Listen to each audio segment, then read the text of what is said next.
Shad again, face to face with these burning ghosts. They lashed out and somehow burned memories from Gilda's mind, and the rest, well, it's a blur for me, as they put me down like a ragged wharf rat. Physic helps me recover quickly, and I do my best to scare the ghosts off.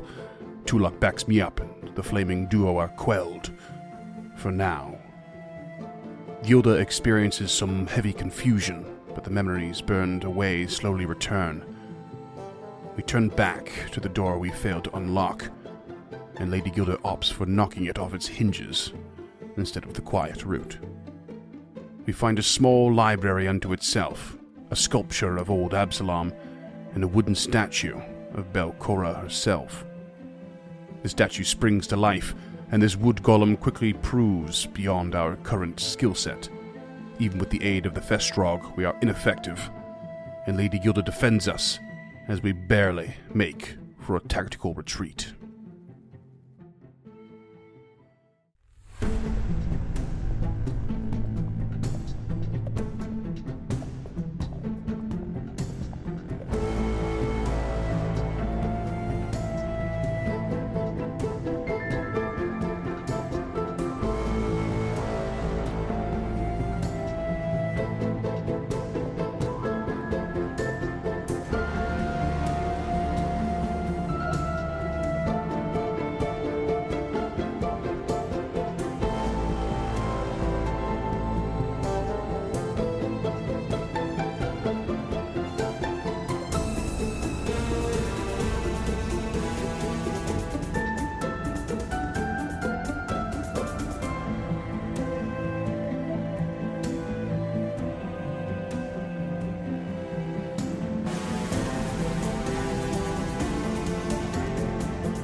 What's up, dogs, aka listeners? How the hell are you? Welcome back to the show. I'm Scott, and I'm doing the intro today. So I was thinking, this is a hobby. I'm sure these people have other hobbies, and I'd like to hear about them. Let's start off with James, because I already know what James does, and I'm super into it. And we'll go down nerds. Yeah, you prompted us earlier, and I tried to think about it, because I like to think of myself as the kind of guy who has lots of hobbies, and I guess I kind of do. I like tinkering with electronics. I like rebuilding old stuff. I like taking old computers or Game Boys and making them new again. But the answer that Scotty Boy there is fishing for is I am a mediocre miniature painter. Yeah, just like me. Yeah, so I paint some Warhammer stuff. I paint some D&D stuff. It's been a lot of Warhammer lately.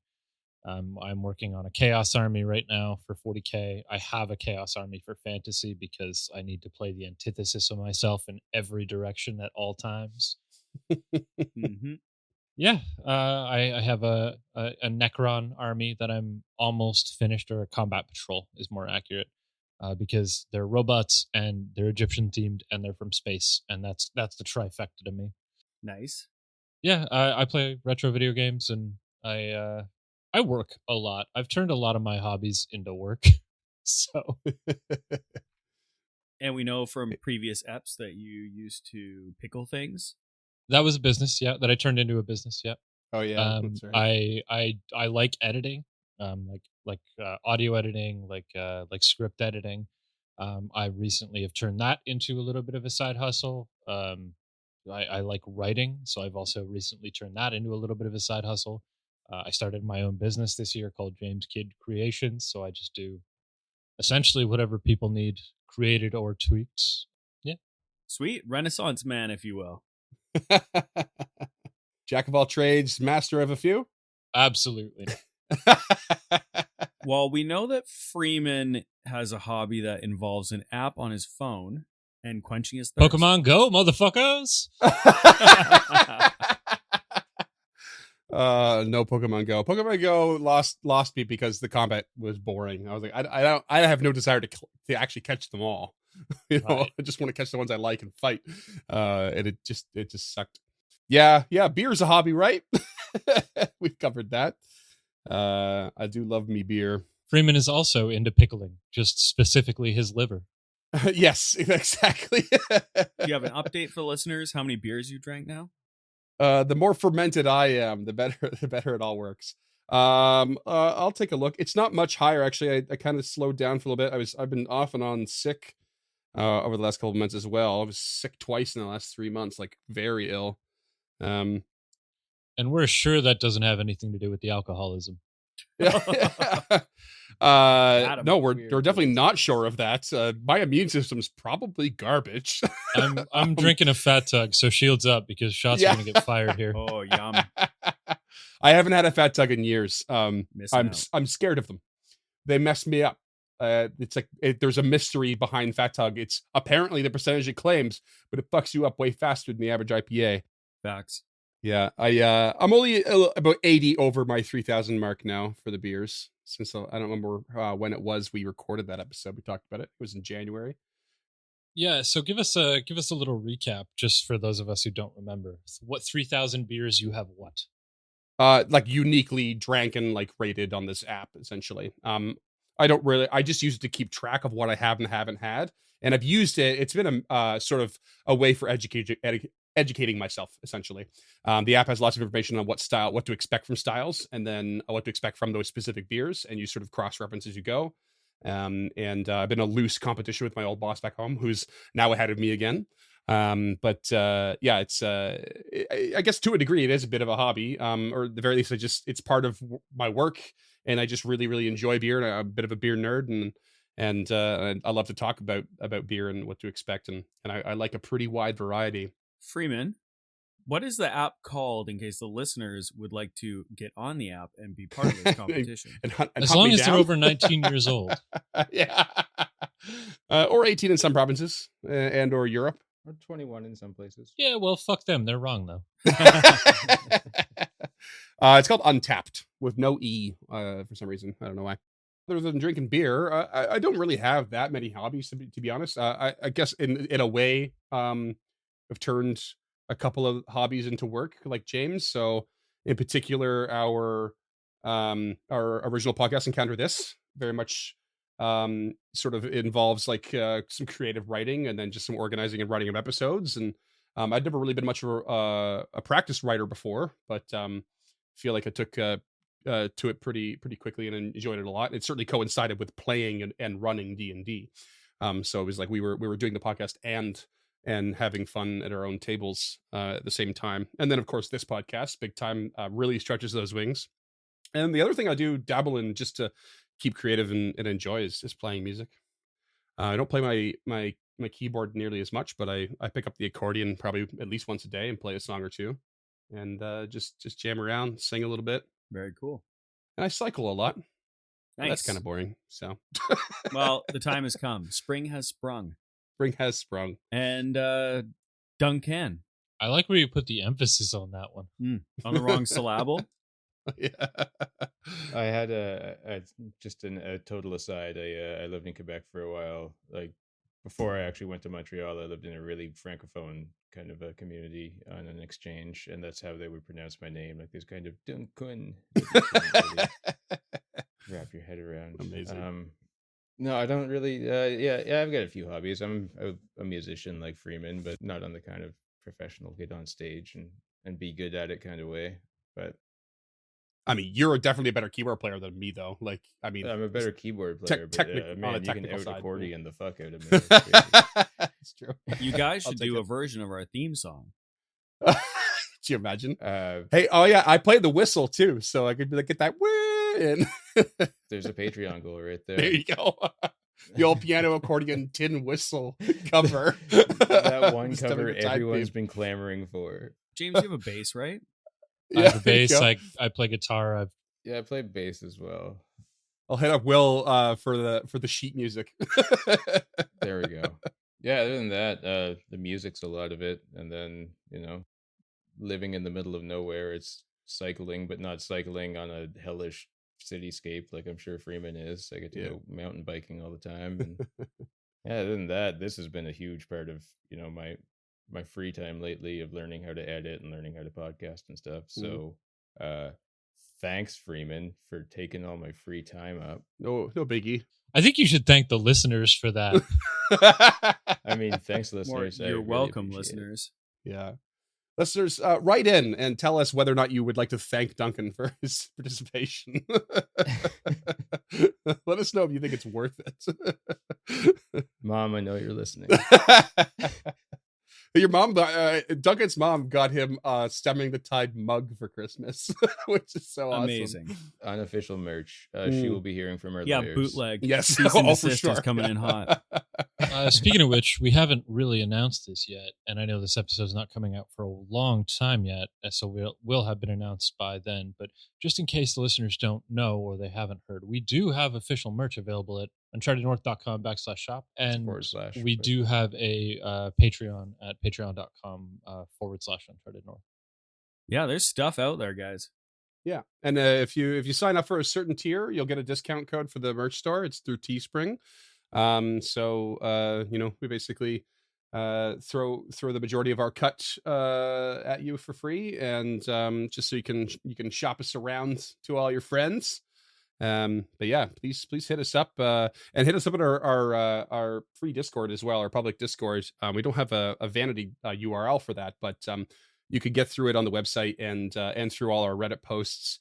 And we're regularly on there, and you can hit us up with even suggestions for what you think our Patreon should look like, and what would entice you to join our community. Wow, what a plug. Well, look at us turning a nice segue into a plug into a terrible segue again. Yeah, now we're back fucked again. Okay. All right, listeners, and my hobbies are this, painting minis as well. Got a little warhammer, and I like to ski. So there you go. Sometimes I take my bow and arrow out, and yeah, that's about it. Do you do that while skiing? I wish, dude. Honestly, is it biathlon where you shoot and ski? Yeah, I think so, I yeah. should have. but it would be better if you did downhill skiing with the bow and arrow. That'd It's be way true, better. because the downside of biathlon is cross-country skiing blows. And, I love cross-country skiing. No, man. It's like, why bother when you could just rip down the hill at insane speeds and then chairlift up? I hold snow with utter contempt. I have the most insane aversion to it. I want nothing to do with snow ever again in my entire life. So, yeah, no skiing for me. I did try snowboarding a couple times. Vancouver. I think that's just pronounced athlon. Yeah. I do love the idea of Scoot going down a hill on skis with a bow and arrow and trying to hit targets. But also there's me in an abominable snowman suit, just like the old internet game, just trying to chase him down. That's the one, Ski Free. Speaking of getting chased down, why don't we run away from this wood golem? There it is. Yeah, bitch. Suck it, Barn. We're grasping at straws here, fellas. Let's just get into it. Yeah, well, you picked a boring one, so shut up. Now, I think there are two things to cover on that combat, or well, maybe a couple of things. I mean, you guys are all fucked up pretty much. That was harrowing. I actually forgot to, because you guys were barely hitting it and damaging it, I actually forgot to use its reaction. I'm not gonna tell you what it is, because you might come back in there and fight it. But you might not have all made it out if I had used it. So I'll give you that. It wasn't an attack of opportunity, but it's something that still would have hit you. And there was one other thing we discovered off mic about that scenario for Lady Gilda. Do you want to cover that, James? Yeah, Freeman is going to give her a hero point for spending 2 actions to push Physic out of the room.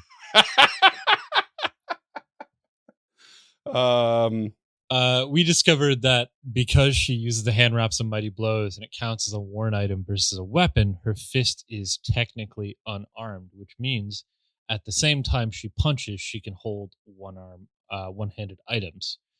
So in that combat in particular, I would not have had to put away the +1 silver hatchet. I could have just punched it with the hatchet still in my hand. And for anyone wondering how we came to that, it's because Gilda's using unarmed strikes, but specifically it's a fist that is the favored weapon of her deity. And fist, listed mechanically, has the unarmed trait, and the unarmed trait describes the situation as if the unarmed attack is what you call a grasping limb. It also operates as a having the free hand trait. So essentially, Gilda can hold a one-handed weapon and still punch and get the full effect of her deific favored weapon without having to sheath it every time. So that kind of came across with the hatchet when she pulled it out. Probably didn't have to put it back away. Is what we're getting at. So one accidentally wasted action essentially. But hey, the more you know.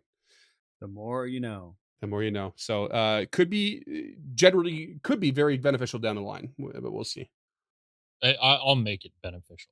It's some pretty sweet versatility if you have the right weapon at your disposal. So yeah.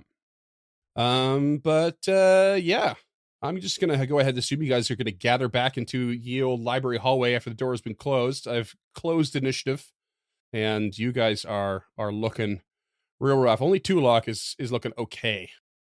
Gilda is like studded with shards of wood at this point, and she's got probably a big one through her sternum. Mechanically, she's down to 10 health, and that's after Physic healed her on his last turn. The new Master Splinter. Heal is doing a lot of heavy lifting there. I think I healed you for 1 HP. 3. She was at 7 yeah. when she stepped up to that creature. I might as well interject now and just get this over with. But I do think Lady Gilda should get a hero point for calling a retreat. It was absolutely the right decision. And I feel like no one was going to do it if Lady Gilda didn't call it. That was our Kobayashi Maru. Yeah.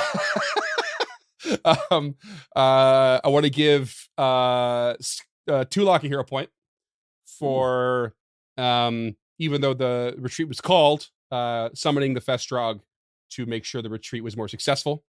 That was actually pretty clutch, I would say. At the very end there, I made the decision to turn and attack the Festrog. If the Festrog wasn't there, it would have started marching towards Lady Gilda, and then I'm definitely going to give one to Physic as well. For usually he hangs back and plays defensively and safely, but he stuck his in that doorway and tossed an elixir of life. It wasn't much healing, but it was every effort he could give to help with that retreat. So I think he feels left out. Shad did fuck all.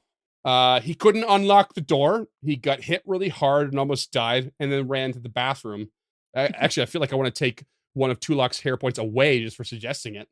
Hey, I didn't know if this thing was going to fall us out, and he has a single hit point. So, in fairness, Duncan's playing Shad this week, so Physic would lose the hero point.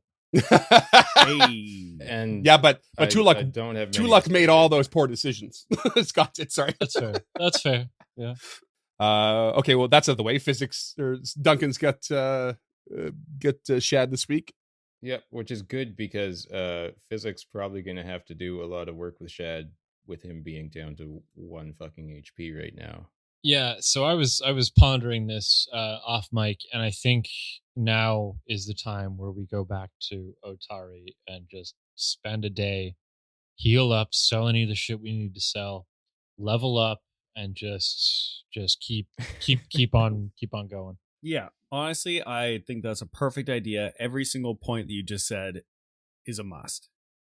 In that order, let's go. Yeah, Freeman didn't pick up on any of that. He agreed to it on mic. It's on my yeah. Yep. Sorry, yeah, I genuinely wasn't paying attention. Well, you just agreed to level up. Oh, yeah, level I up. threw level up mid sentence. No.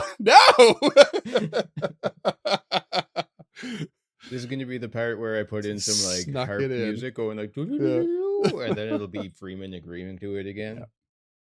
No, you guys just leveled up. Slow your roll. But okay, so you guys are heading back to town. Is there a particular route you're taking? We don't have to go every step by step here, but just give me the general route, how you're getting to the surface. And as safe as possible. We'll follow the Otari sledge back to level 2, and then we'll go through the secret room back to level 1, and then just go around like we normally do in level 1. Okay. On your way through, Augrail kind of peeks around the corner from the south there. He's like, So if I have more books, can I go in and read them? Yeah, maybe don't just yet, Augrael. And she like motions to all of these splinters sticking out of her breastplate. It's a new fancy attire you got there. Yeah, it's now become studded leather, and Hey, not in the good way. Kid's got jokes. She's actually wearing chainmail mechanically, but Yeah. You want to get a hair point if you said it's studded chainmail. You missed it. I know. Damn. That bit wouldn't have been as good. True. I promise we'll find you. We'll figure out how to. Sorry, Augrael. I've lost a lot of blood in the last 20 minutes here.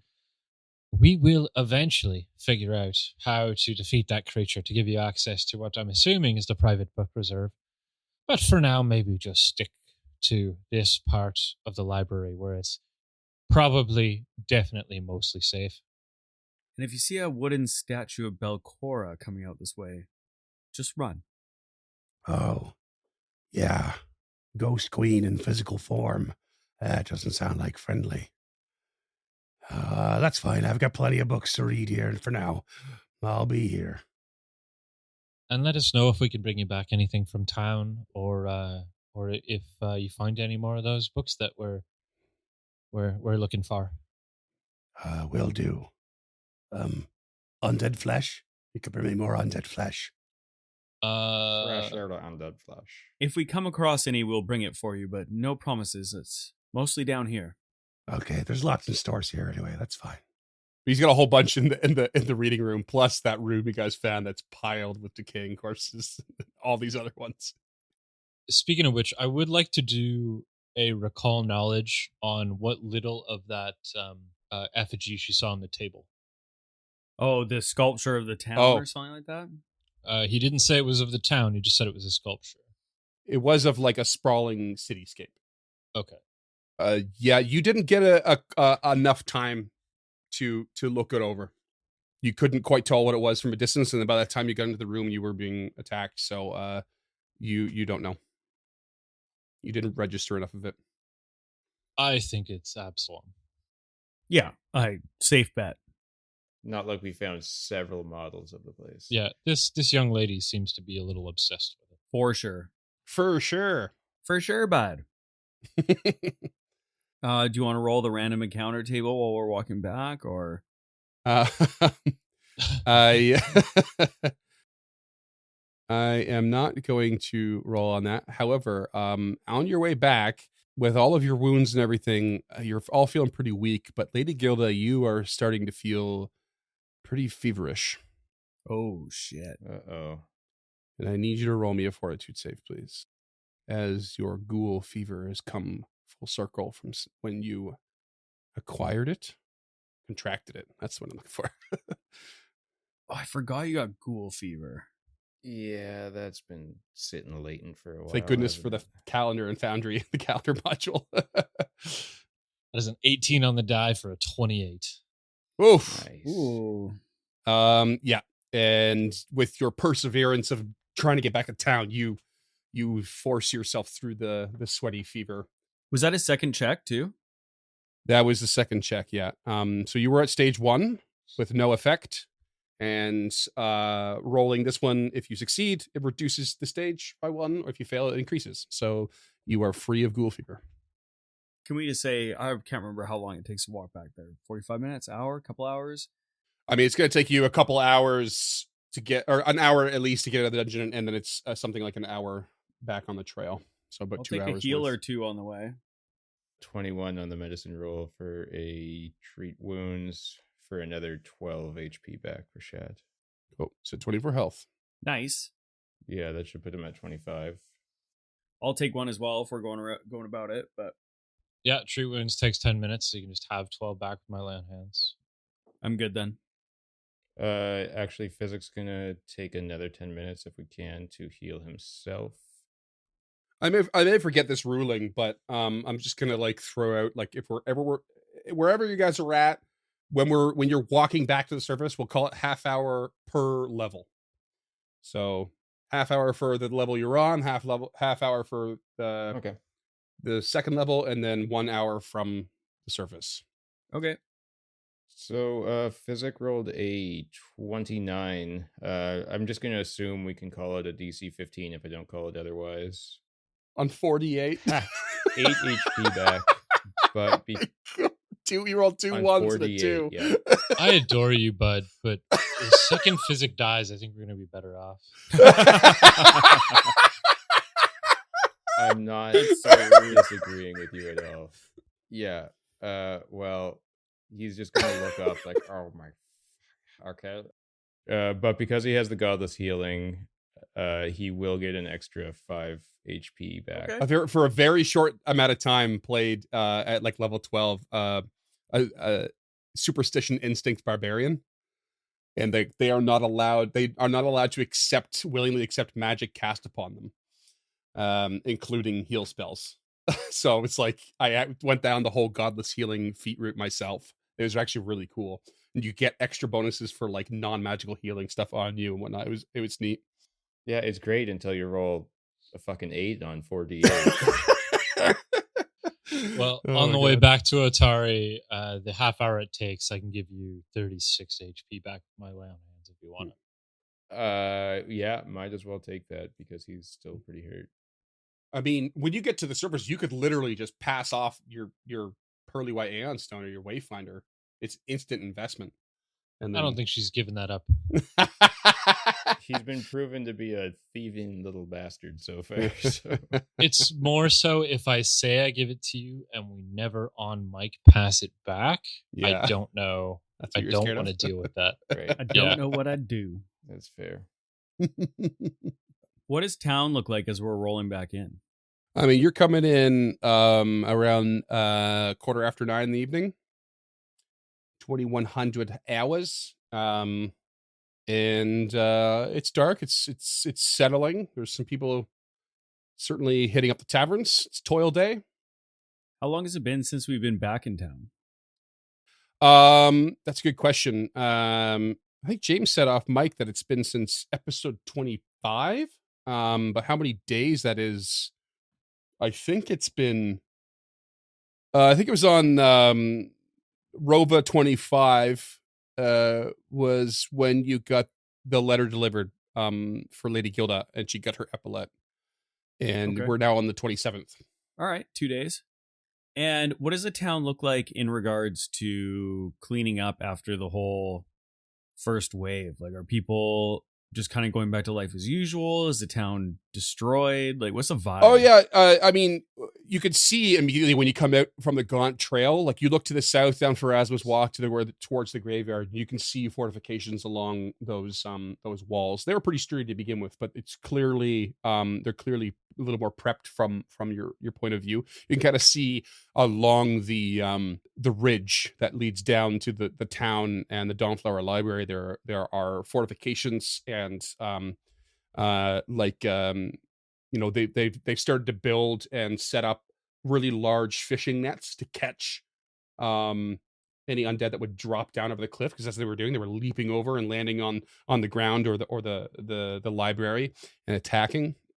So they're trying to prevent that in case it happens again. And you'd certainly see more. It's much more obvious that there's patrols on all the roads. So you can see torches being lit or traveling along all the roads on the outside. All the patrols have been upped for sure. But otherwise, like looking at the town itself, it certainly, appears to be, a little bit more back to normal.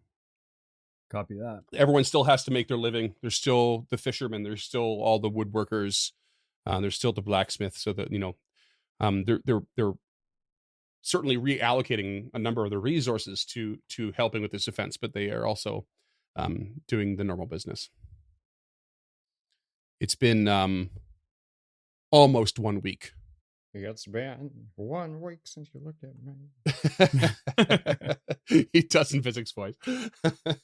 He does. Physics does sound a little bit like Stephen Page. Yeah, that's who I'm basing it off. Yeah. Yeah, the town is heading back to a bit of a normal. Almost, it would be 1 week tomorrow since the event at the graveyard. Shad, do you need to check back in with Yasmara or get some rest? Yeah, so I suppose I'd check in with her, give her an update on what's going on, what we've discovered so far. But otherwise, I've got nothing on the docket. Sounding super classy today there, Shad. Well, I realized that I had a monocle in my pocket all this time. He just pulls it out and puts it up on one eye. Oh, that's interesting, Shad. Is that worked into your backstory? Where are you from? Oh, never mind my backstory. That's for another day, perhaps, when we are apart from each other. What does that even mean? You shut your mouth when you're talking to me. Will do. Thank you, Master Tulok. That was Scott to Freeman. Oh, I'm sorry. That was Freeman the Scotch. Yeah, well, you don't look at me in that tone of voice. How about that? Sure enough. Well, gentlemen, should we rest for the evening? Is there anything that we need to get done? Where are we with researching? Is there anything we need to look into while we're in town? I think you've hit most of your caps on the in-town researches. Yeah. Truth is, Tulok, I'm just going to get a bottle of whiskey and a room for the night. I need a bath and a lay down, and we can look at researching tomorrow if that's something you'd like to do. But for tonight, I just need to get off my feet. Yes, I completely understand. Same with me. I don't even need the whiskey or the bath. Tulok bids them farewell and is going to head towards Odd Stories. Sorry, I blanked for a second there. Sure, So yeah. Tulok is heading towards Odd Stories as he says goodbye. All right. Gilda heads to what is it? The Otari Fishery for a room and a drink. All right. And Physic just goes and crashes on whatever the equivalent of a goblin couch is in his living room. It's a love seat. Definitely a divan. Yeah. Nice. For those listeners listening in the States, a love seat is a 2-cushion sofa, whereas a sofa has 3 or more cushions. Canada slang. Is I it never knew Canadian that. slang, love seat? Is it? Yeah, I think it's East Coast slang, isn't it? I thought it was pretty ubiquitous. I grew up I'm with definitely it, yeah. familiar with the term. I Okay. just didn't assume it was a colloquialism. Yeah. I just thought it was. Maybe I'm wrong. Well, if you're from the United States, it's a place where we eat ketchup chips. A chest of drawers. a chest of drawers used to be called a Chesterfield. That was a common one back home a bit. Oh yeah, the old napkin versus serviette argument. Oh yeah. Well, one of those is English and one of those isn't. And welcome to the East Coast, a smattering of what's English and not English. Physics going down for a snooze. Gilda's going for a bevy. And what is at Odd Stories there, Tulok? Presumably, it's a little late in the evening. The store is probably closed, but Tulok Mhm. goes and knocks on the door. Sure, you can see some candlelight through the windows. You rap on the door, and just takes a little bit of time, but eventually you hear some footsteps and a cracking of the door, and there's Morlebent. Oh, Master Tulok! Good evening, What a Morlebent. pleasant surprise! Yes, I hope it's not too late to be visiting after hours. Oh, not at all, my friend. Come in. Have a spot of tea. Tulok follows him in and takes off his backpack and puts it at his feet as he sits down in whatever chair is available to him. Yeah, he just kind of yells across the store. Husband, grab a cup of tea. Oh, our dear friend, Master Tulok. Yes, well, it's been a hard couple days, but I want to make sure that I came to you first. We have many books that we found from your list, and I thought that potentially you'd like to get them first. Oh, yes, this is lovely. I'd love to add these to my collection.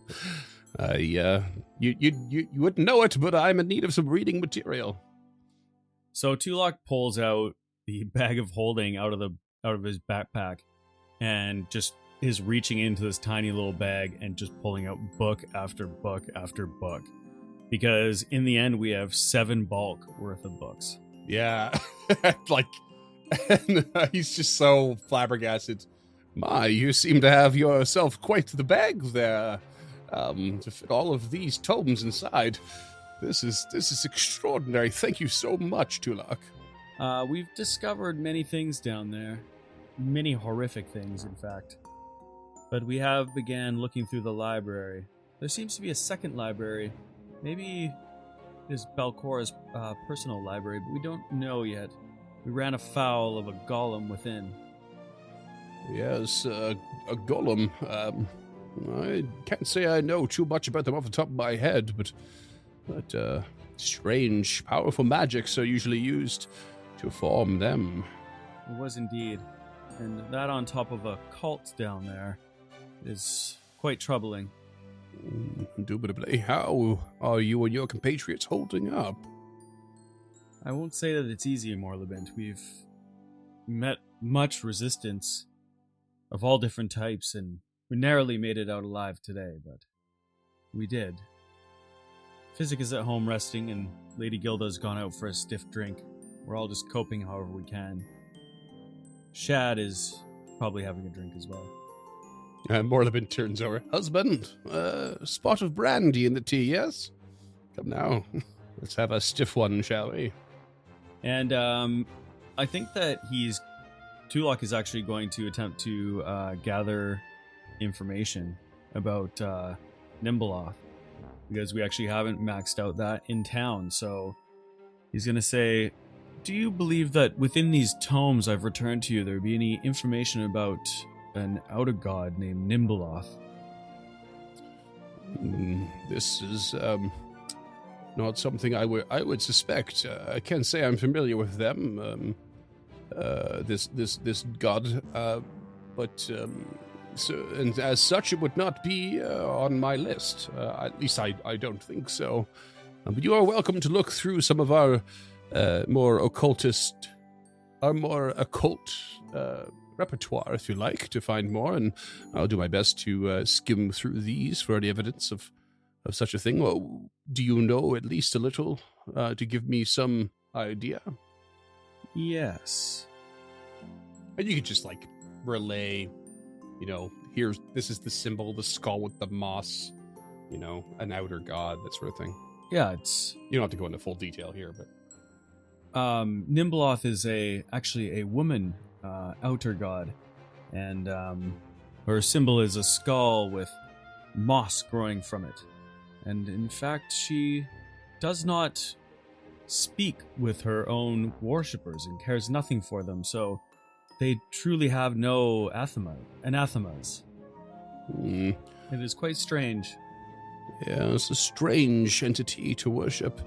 One that gives no thought or care to their followers, often draw the most depraved and desperate, I suppose. It is strange. I don't know how you could pursue the love of a deity who cares literally nothing for you. In fact, watching Lady Gilda interact so closely with her own god, I think it would be so unfulfilling to believe in something that cares nothing for you. Indeed. But some children still worship the parent that abuses them. And I find it far more disturbing to worship the god that actively influences horrible deeds. Perhaps there is a silver lining, but you are right to be disturbed. But if this will help, I will do my best to aid you in your research. Thank you, Morlabent. You have been quite the asset on our journey so far. We appreciate it. All right, so I'm going to be rolling a gather information, which I believe is diplomacy, correct?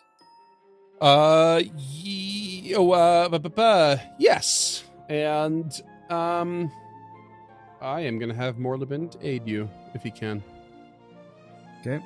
He's going to do his best with occultism, his knowledge of occultism, and we'll give you a +1 to your roll. Perfect. So that's a meet to beat. I rolled a 19.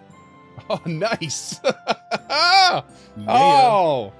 All right, hero point for that role play. That was great. Fuck Get yeah. yourself an aid and everything. Sick.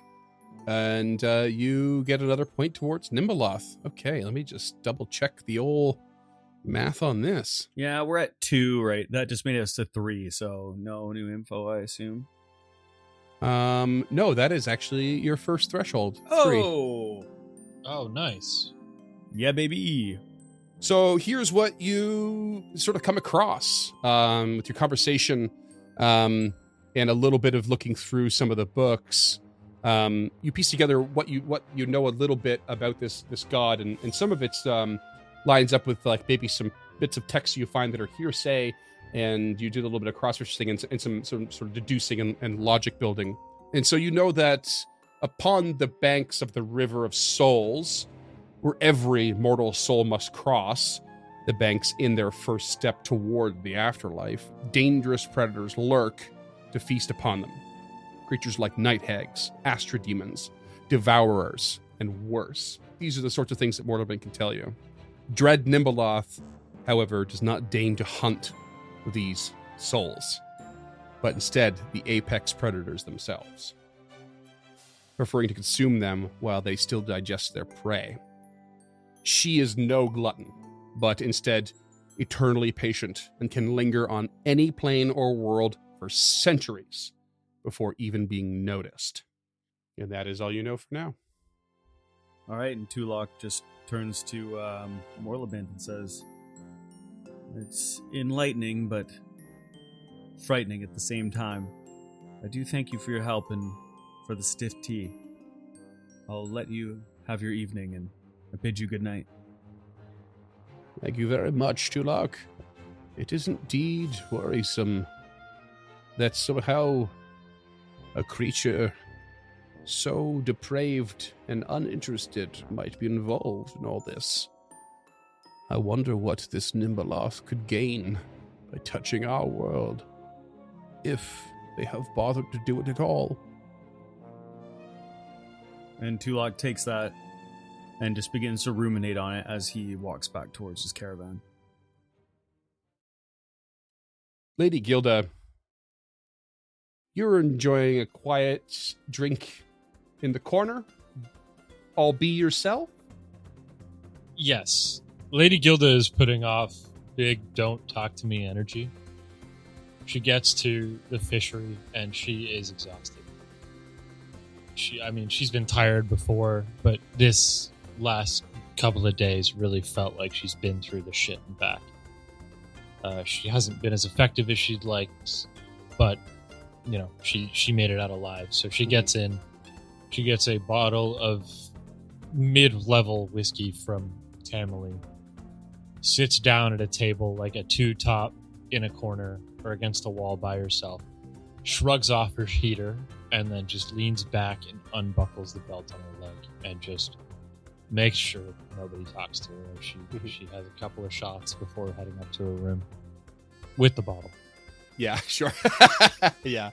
On your way in, you cross paths with Kilino Lathanar, who has a real nasty look on his face. You probably reflect on the last conversation you had with Longsaddle. But he doesn't address you. He just sort of almost bumps into you going through the doorway and just heads back towards the market. Sitting there, having a bevy or five to yourself. At some point, Carmen Rajani starts to wander over to your table. And despite all of your don't mess with me energy, he sits down in front of you and kind of looks at you, but doesn't seem to really be able to focus. He just sort of resigns to like looking, slightly over and on at the table. He's just like, so bullshit, isn't it? Fucking Renemus. It's had his turn. Johnny, we deserve our turn. We have history here too. Right? It's our turn. And these bastards won't let us have it. You know what I'm saying. You're new to town. You seen how bad it can get under his regime? It's bullshit. I was under the impression that he was democratically elected. Right, but not for long. Not for long. Not after this garbage. I've been working the crowd for years, and now they see how weak he is. They see it. He couldn't do anything to fix me in my shop.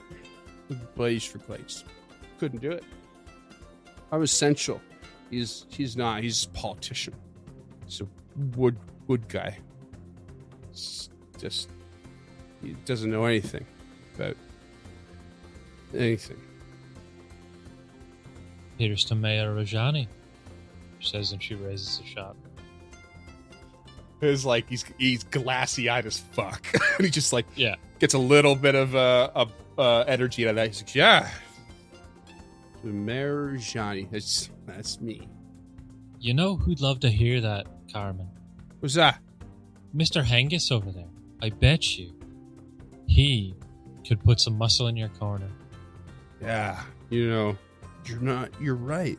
He's muscle, and he's got muscle, and he's tough nut to crack. It's a tough nut. Probably one of the mayor's top boys, being running his show up at the flume. It's a tough nut. Right, but if he can turn Clort, then he's got the town. That's true. He's got the tools and what the tools are used for. But are you setting him up for? You're setting him up for failure right now with this conversation. Correct? No, she legitimately believes that if this is what Carmen wants, this is what Carmen can get. He's to Gilda. He's this legendary craftsman. He made her father's armor. So if this is what he wants, then he can get it because he has skill and he has the ability to be patient and work metal. So she believes that that's a transferable skill. He can be patient, work the crowd, find those soft spots, hammer the dings out. She doesn't care about Otari politics, but she cares enough about him to point him in the direction that would actually sway town center. Metallurgy and statecraft so often coincide. Paranebara, anybody? He goes to stand up and like barely is able to like hold himself. He nearly falls over, nearly knocks the chair over, but he steadies himself. He's like, "You should go talk to him right now, right? Is that what you mean? Is that what you mean? Should do it? Or should I? Maybe. No, I'll go talk to him. I'll go talk to him." And he's like half asleep at this point. She was about to tell him to ask him out for breakfast, but I guess he wanders off mid-sentence. Yeah, he just sort of stumbles across the room, sort of toward Clort, and a couple eyes pick up from Clort's table, and they catch Carmen, and he catches them, and he like he thinks he's masked it, but he really hasn't, and he just like turns himself towards the door, pretending like he was never going there to begin with, and then just walks out of the game hall. I think I invented that move. Yeah. And that's what we call a French Canadian goodbye. AKA the au revoir. Oh God, that's French listeners.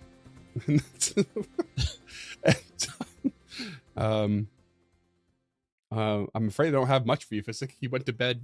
Yeah, kind of backed myself into a corner on that one. Sorry. He had a really interesting dream, though. What did he dream about? Maybe saw a long saddle on the way. That'd be fun. Physic dreamed about seeing his one-time friend, Samal, get brutally murdered in front of his eyes, and how he keeps diving down into the dungeon over and over. And just seeing the demise of all the friends around him, and purple flames wreath around them. Possibly Zarangal popping up out of nowhere with a little like, "Hey, how are ya?" Just having these like repetitious nightmares. Yeah, pretty standard stuff for his sleeping schedule. Nice. Like when you work behind the bar, you just have dreams of the chip machine Chip going printer. off. Oh, yeah. Yeah, I still get chip never printer ends. dreams, and it's been like 10 years. Yeah, it's bad news. Emotional damage. All right.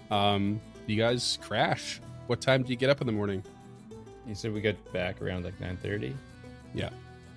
Physic would probably get up around 5:30 for the full 8 hours, and go to the market. Sure. Do you think we'd pre-establish the market as like our meeting place? No, but it's a I good don't know if call. you did, but it makes sense. I'd imagine you guys had been up for a bit, and he would have just been wandering around looking at stuff, thinking of what to buy.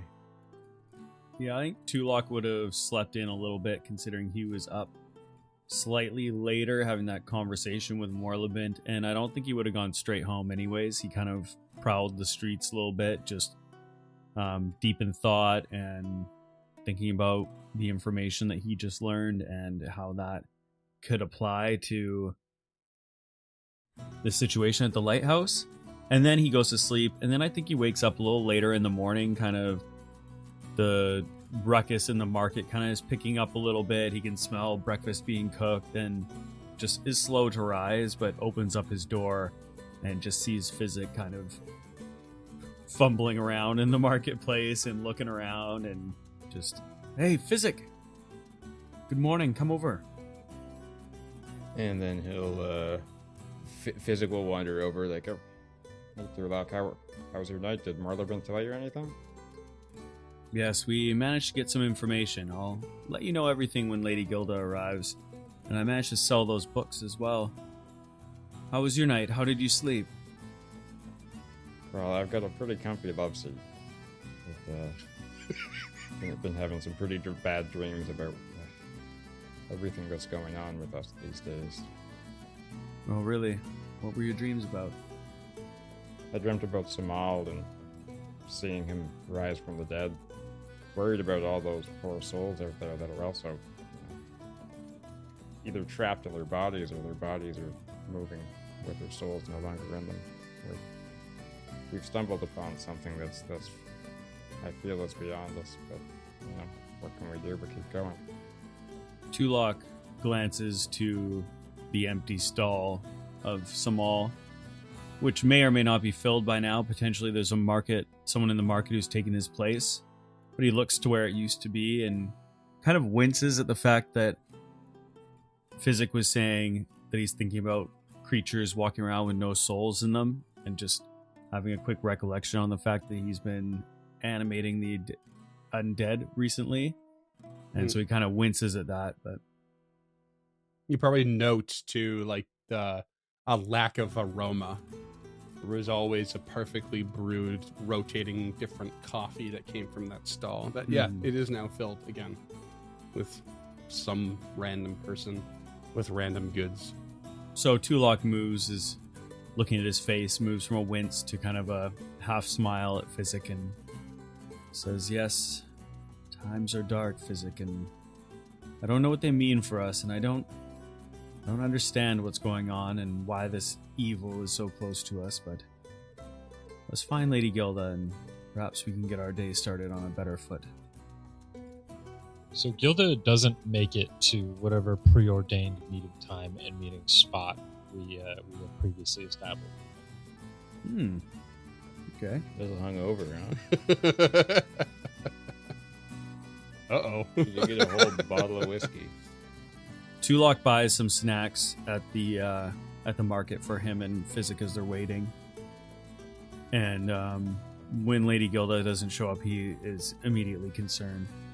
Perhaps we should go look for her. I know walking around and trying to find someone without your cell phone is always frustrating, as you always end up in the wrong spot, but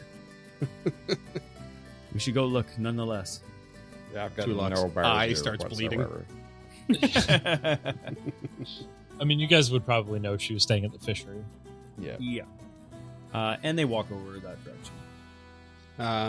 Yeah, I mean, it's early in the morning. Most of the fishers are off into their boats at this point. You step in and Tamily is bustling about prepping for the luncheon when they come back. Her peg leg thudding on the floor with a combination of black and pink ribbons, a big black but like glossy silky bow shining on it. And as you step in, just well, if it isn't Master Physic and Tulok, a pleasure. I'm afraid I haven't seen Lady Gilda just yet. Seems to be having a bit of a lay-in, you know. Well, good morning, Tamily. Do you mind if we sit? Are you available? Not at all, not at all. Have some kippers on toast. Treat yourself. So Tulak sits down, orders maybe a couple cups of coffee and some bacon and toast.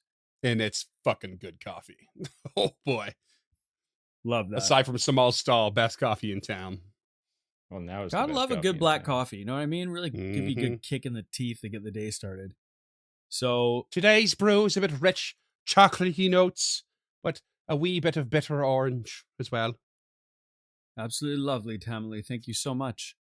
Perhaps you could go knock on the door of Lady Gilda, as opposed to us heading up there unannounced. It's a bit unusual, but I suppose I could do that. Just, check in to see if she's okay, I suppose. Yeah. And yeah, she goes up and gives a very light rapping of the door. Her leg on the ground was probably louder than the knock. Yeah, 100%. The donk, the donk, the donk. Boop, boop, boop. Cut to Gilda kneeling on the floor in the center of her small room at Tamily's fishery. She has her head down and her hands together in prayer. Unraveled in front of her is a single strand of dirty white fabric with a glowing rune inked on it. She opens her eyes and picks up the fabric. Then she begins to diligently wrap it tightly around her bruised knuckles on her right hand, and then her left. During these last moments of her morning meditation, she speaks aloud her mantra, her first words of the day, every day.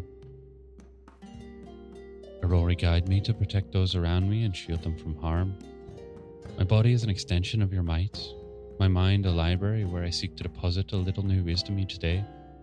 Through your grace, I will be a better version of myself by sunset. Please give me strength when I am weak. Give me courage when I am afraid, and bless me with a peace of mind when I am in turmoil. In your name, I battle to protect those closest to me and the citizens of Atari. She finishes the prayer at the precise moment as she finishes wrapping her hands, and the fabric crackles with divine energy, a daily reminder that Aurora has heard her prayers. She then struggles to stand, but does so without the aid of her brace, and then dons her armor with the same deliberate practice as she wraps her knuckles. The same motions and movements every morning, giving her a few moments of true serenity. After her armor, she limps to the wardrobe where her leg brace is neatly folded, laying atop her cloak, and next to a thin silver chain with a rainbow feather hanging around the end. She reaches in for her brace, but her hand comes up clutching the feather in a tight fist. She grimaces as she presses the necklace to her chest, and the memory of white-hot pain cutting deep into her muscle of her thigh floods back to her.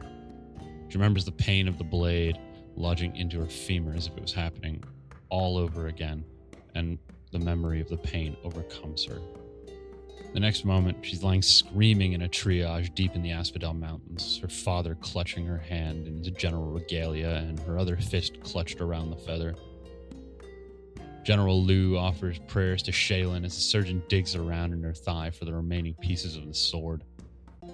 Metal on metal rings out as the shards drop into a metal bowl on the table next to her bed after the surgeon pulls them from her wounds. She remembers all too well the feeling of him slipping in a pair of what can best be described as pliers. The agony as it clasps around the largest piece still deeply embedded in the bone, and a second of unbelievable torment before she blacks out. Knock at the door brings her out of the memory and back to the present where she finds herself on her knees again. She wills herself back to her feet and brushes the tears of pain and fury from her eyes before opening the door to see Tamily standing there smiling, which quickly fades to shock and then to concern. I'll be down shortly. She says calmly and quietly in complete juxtaposition with her anguished and disheveled appearance. Tamily just stares, super wide-eyed, reaches out to rest a hand on Gilda's shoulder, but hesitates and turns and hurriedly heads back down the hall. And she shuts the door and hobbles to the basin to wash her face and apply the usual tight braid to her long red hair. Then she makes her way back to the wardrobe where she hides the rainbow feather that at one time meant so much to her. She then dons her backpack and hefts her sturdy shield. Grabbing the brace, she limps out and begins to strap the apparatus on as she makes her way downstairs. Gilda makes it to the bottom of the stairs, still tightening the strap on her leg, and spots Tulok and Physic and slides in next to them. She reaches over and pulls a kipper off Tulok's plate and eats it. Morning, boys. Tulok pours her a cup of coffee out of the mug. Oh, thanks very much there, Tulok. I went to Morlabint last night, and I dropped off the books, got the money for it, but we also discovered some more information about Dread Nimbeloth. And he reveals the information that they had discovered. It is quite worrisome that such dark, dark powers are being harnessed there or studied there, who knows? Either way, it's off-putting to say the least. To say the least. That kind of evil effigy, a predator of predators, it can't bode well for us in the future. But, well, I suppose that's not really for us to deal with at the moment. We're not exactly god slayers. We're just, I don't mean to be reductive, but we're simple adventurers. We're doing the town of Otari a favor by clearing this gauntlet out so no more of these corpses rise. And as much as they may be dedicated to this Nimbeloth, I don't think we're going to have to encounter her or it directly. Do you think that maybe our primary concern is the golem, or what's beyond the reserve room? Well, I guess my worry about Nimbeloth was not necessarily we'd be facing her immediately, but or at all, I mean, but that my powers are dark, and these powers in the tower and in the dungeon below are dark, and I just hope that I'm not getting my powers from a creature like this. And he kind of cast his eyes down. And he said that almost more to himself than to Lady Gilda, but then he quickly stutters back and says, but I also think that, maybe behind the door, I don't know if we're ready for this golem, and moves the subject along. You know, Tulok, maybe it's the exercise of late that's given me a little bit of clarity, but if your power comes from a dark place, it's not about its origin. It's more about what you're doing with it, and what you're doing with it is good, even if it does have dark origins. You should be proud of yourself. Well, thank you. I do suppose you're right, and I do wish to use all these powers, and only in the pursuit of good, and only to rid the evil from this land. And you're doing that. We're all doing that. Physic, you, your fallen friend. It's all been in the name of Otari and in the name of the greater good. I suppose you're right. So, what shall we do today to move on to get things going again? We should catch up with Shad. Sorry, I was just suddenly picturing that through the whole conversation. The physics just like just eating so many kippers on toast. They loudly sipping the coffee. What's a kipper? It's just like a little fish. It's like a sardine. What are you guys gonna do with the rest of your time in town? I actually don't have anything I want, so it's kind of up to you guys. Well, Could probably use some healing items at all times. yeah, as long as we're here, we should probably just take some of the money that we have and get some healing potions. So I know I've said this before. I don't know if it was on mic or off, but you want to be cautious about spending too much of your money on consumables. They're useful. They're extremely useful, and they've helped you a lot along the way, especially some of those lesser healing potions. But they are consumed and gone. So you sometimes want to build your coin up so you can purchase items that are more tangible and have more longevity. That's fair. If we want, I can go a bit more on the cautious side on this expedition and just use a shitload of my reagents on healing potions. Especially now that I can throw them at you. Okay, what level's heal? It's a level 1 spell, I think, but it heightens as you go, so it could be any level. So, I mean, why don't we just get a level 1 wand of heal for 60 gold pieces? So the downside to the wand is that you'd have to rely on trick magic item because it's definitely not going to be on the cultism list. I think it's divine only. Yeah, it is. But I mean, out of combat, you could probably get it That's a couple kind of what I'm rounds. thinking of is that, unless you guys have any other ideas. I don't really understand healing outside of magical healing. I haven't looked into mundane at all. That's kind of physics realm. It's pretty much all potions or treat wounds. Yeah. Yeah, the only thing I have that's better than that is my my healer's gloves, which I can only use once a day. And like realistically, like eventually you can get an upgraded version of those, but that's going to be more than a few levels away, probably. Yeah, I think it's level 5 or 6 that I can get a lesser elixir of healing. I mean, I don't know what your collective gold is right now, but We're not looking as hot as we were. Speaking as an absolutely neutral party, I would suggest saving your money, and yeah, maybe reorganizing your alchemical stuff a little bit, and playing it safe as best you can, and do some research on what is worth purchasing as you get closer to level 5. Yeah. I do still have a lesser healing potion. I can craft a lot of elixirs of life, but that's only 1d6 plus that circumstance bonus.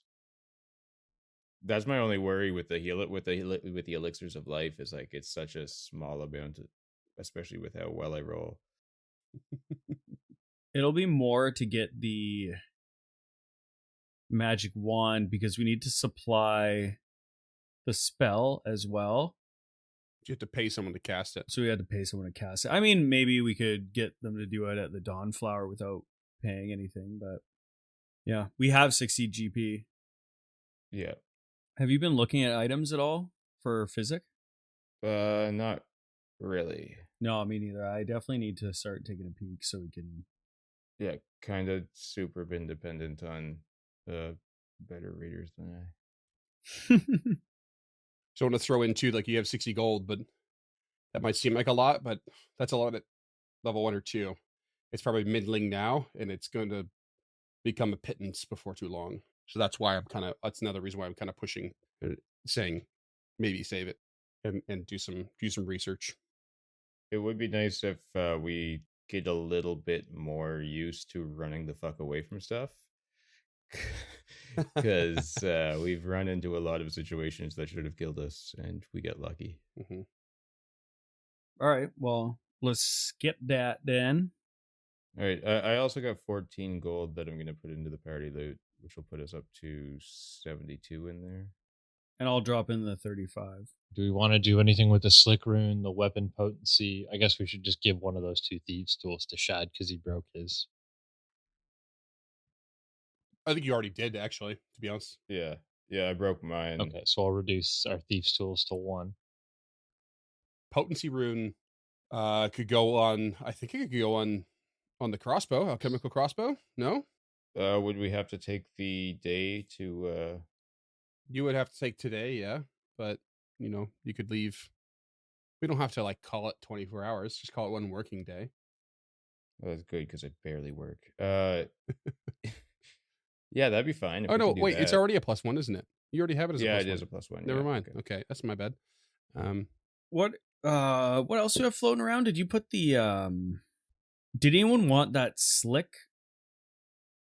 So the slick is a higher level 1. Like you can't put it on a piece of armor until you have a +1 armor, and a +1 armor is like level 5 or something. Right. Oh man, I keep forgetting that. We've gone over That's this why I've like been holding 20 on to it. times. I'm just going to put it in Gilda's Footlocker so we don't even look at it anymore, because when I get that, I want that slick rune.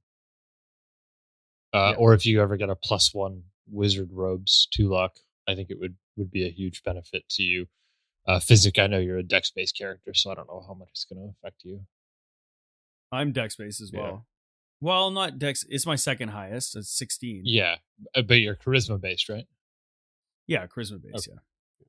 But Dex is like the primary defense of a caster, Yeah, essentially. So, I mean, the slick rune would help you more than would help physic, ideally. Ideally, physics dex is out of sight. Yeah, it's important to note the Slick Rune affects acrobatics only for escape checks. So not your unarmed strikes and not your athletics Yeah. options. Only acrobatics. And that's why I'd rather give it to Physic or Tulok, but I'm just taking it out of the party loot because I can athletics and unarmed strike my way out of just about anything these days. Yeah. And casters can be like, I think they're travelers closer, they're adventurers clothing, something like that. They can have runes added to them. Well, all right. Let's go get fucked up in a dungeon again. Does anyone want to do any research or anything before we leave? Is there any research we can do? Do more Nimbleoth.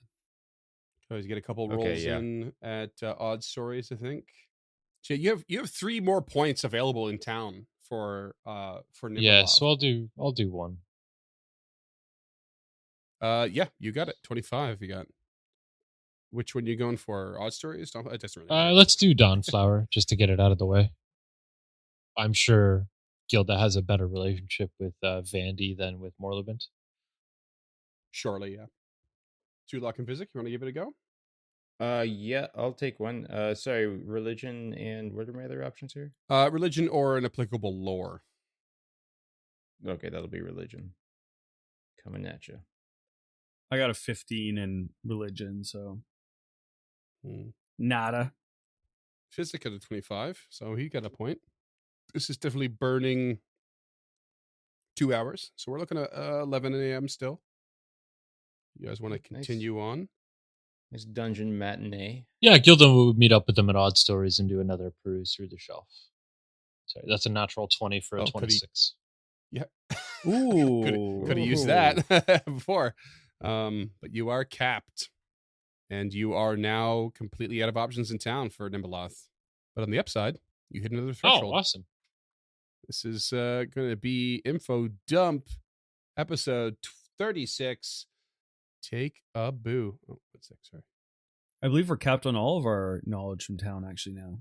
Yeah, that was it. Yeah, you find some really obscure notes in some of the books in Odd Stories. And with the information that Gilda gathered at the library, which is quite little, it does help clarify some, perhaps some inconsistencies or false claims.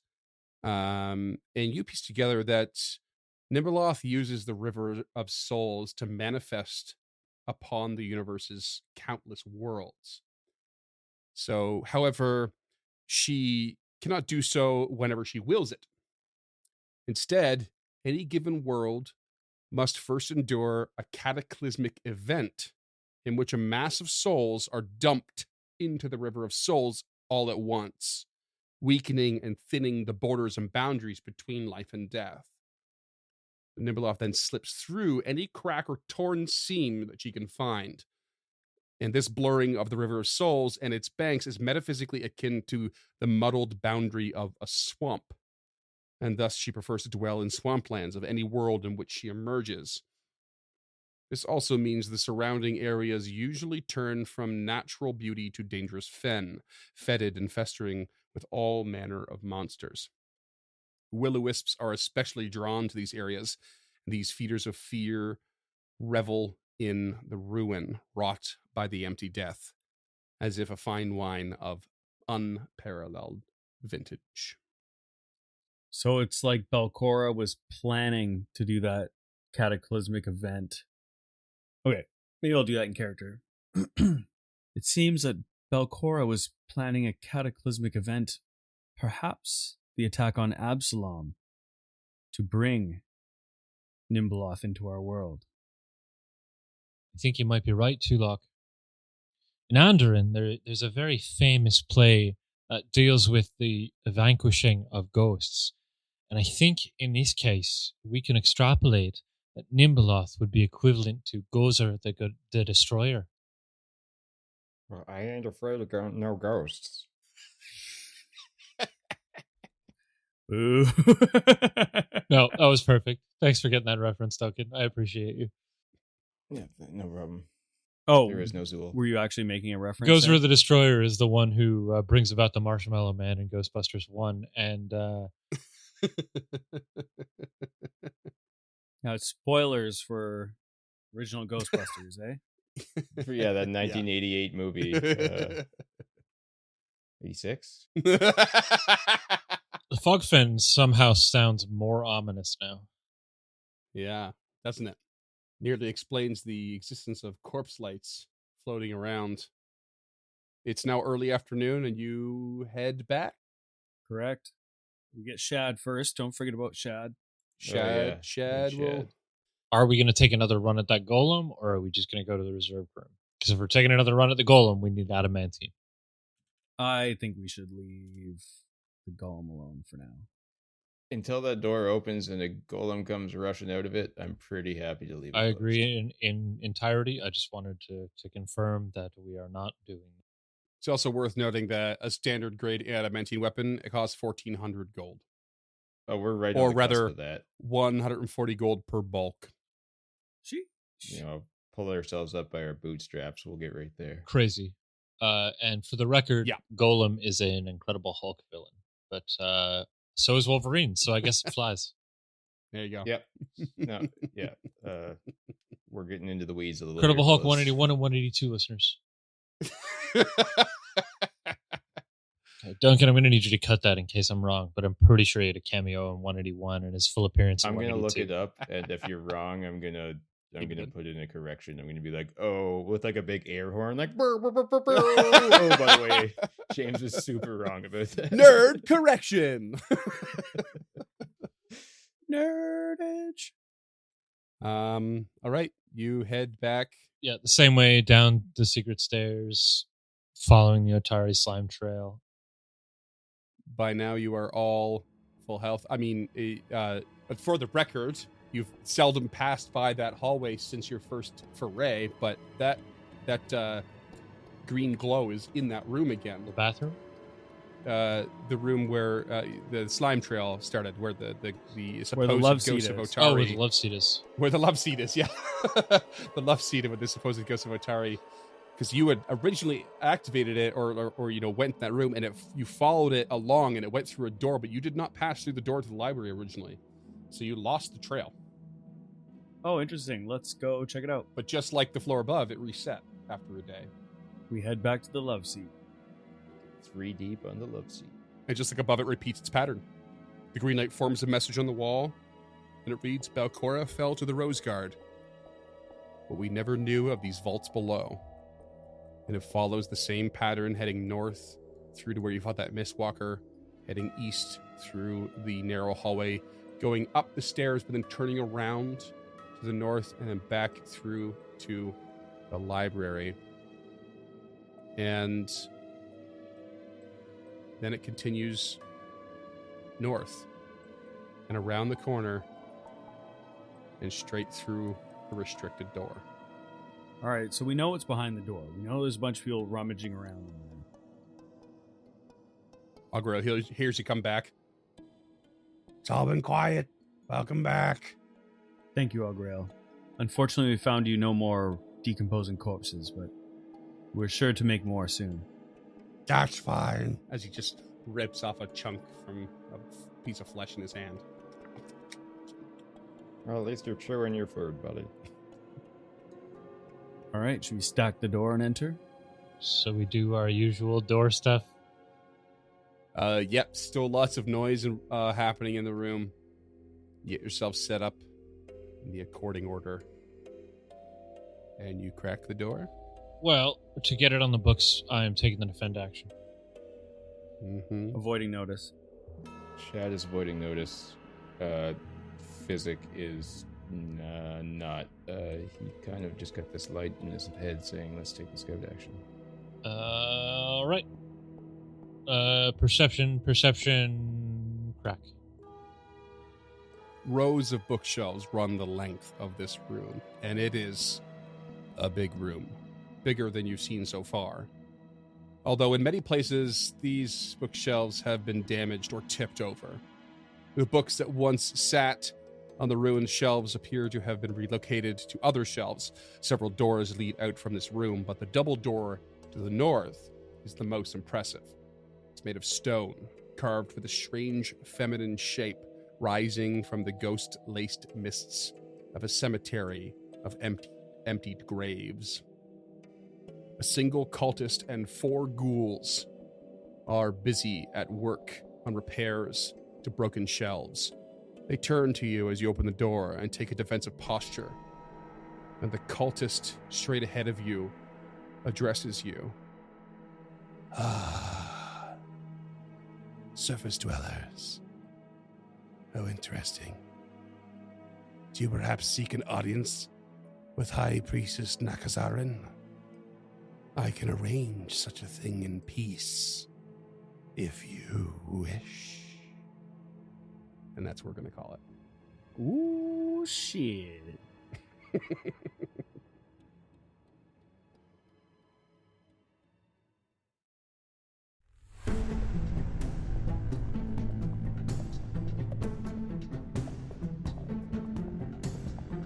Stemming the Tide is an actual play podcast of the Adventure Path Abomination Vaults and is produced by the Uncharted North Network. Stemming the Tide uses trademarks and/or copyrights owned by Paizo Inc., used under Paizo's community use policy.